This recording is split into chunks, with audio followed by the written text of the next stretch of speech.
Ned Flanders is one of the most interesting side characters in TV shows as the cheerful, Bible-loving neighbor. But even he has a dark side, from questionable parenting to surprising acts of anger. Here are his 9 worst moments in The Simpsons. Number 9.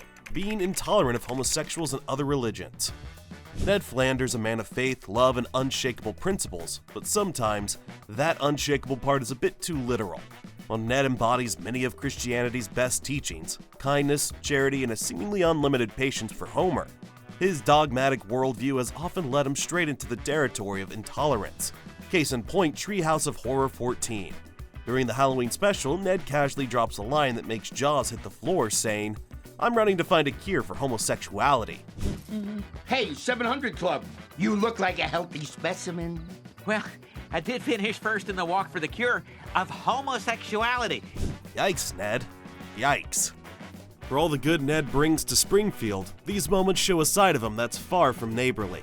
It's the kind of intolerance that makes you wince and wonder, Ned, where's that loving spirit you're always preaching?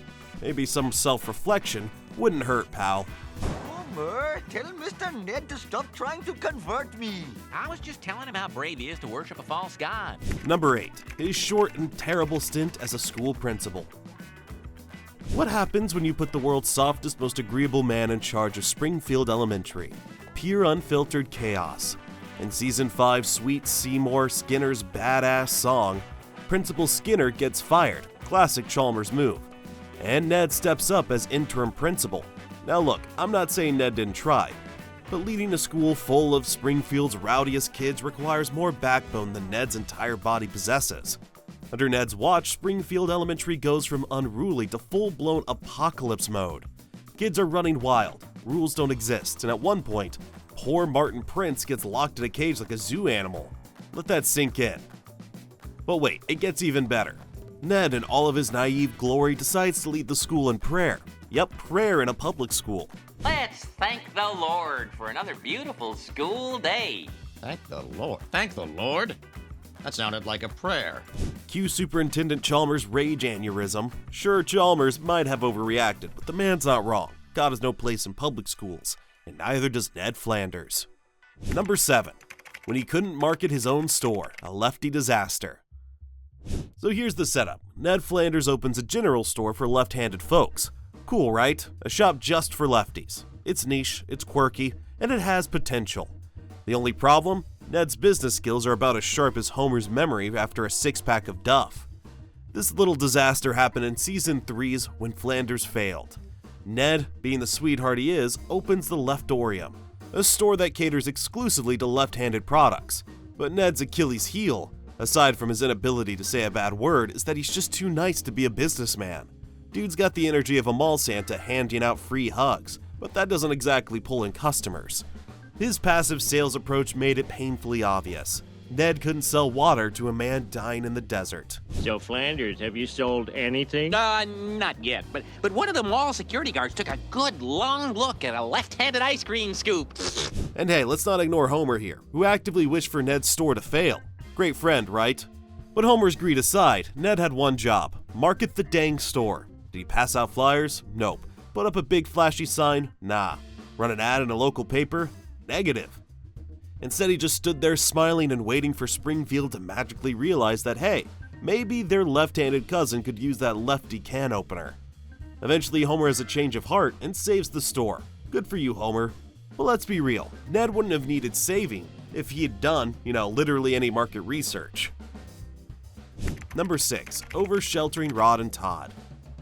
Ned Flanders loves his boys, Rod and Todd. We all know this, but his version of parenting is like wrapping his kids in bubble wrap, tossing them in a padded room and throwing away the key. And sure, Rod and Todd's innocence can be cute, but let's not pretend it's a good thing. These boys are so naive that Bart can manipulate them with about as much effort as it takes Homer to eat a donut. Ned might think he's protecting his kids, but he's really just setting them up to fail the second they leave their little Flanders bubble. Let's hope these boys never meet the real world. They wouldn't stand a chance. When they grow up, people like me are going to take all their money and girlfriends. Oh, come on, they're not that hopeless. I'm doing it! I'm doing it! Number 5. Draining the soul out of Reverend Lovejoy. Now this one hurts because Reverend Lovejoy wasn't always the uninterested, monotone preacher who seems one Sunday sermon away from quitting and opening a taco stand. No, back in the day, the man actually cared. He was passionate about his faith, his congregation, and his purpose. Ned Flanders. In Season 8's In Marge We Trust, we learned that Ned's constant pestering is the reason Lovejoy gave up caring altogether. I came to Springfield ready to roll up my sleeves and help my fellow man. There was just one fellow man I hadn't counted on. Reverend? Picture this. Ned is calling Lovejoy at all hours about the most pointless problems in the history of humanity. Think broken toaster settings, missing socks, and who knows what else.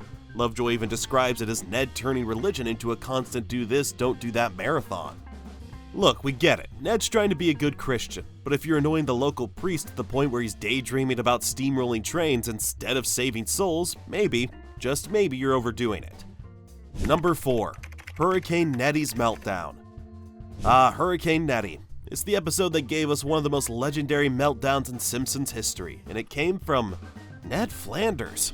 Yep, the guy who's always calm, cool, and diddly collective finally snapped. And honestly, can you blame him? After a hurricane destroys the Flanders home, Springfield bands together to rebuild it. The only problem? The house looks like it was put together with popsicle sticks and duct tape.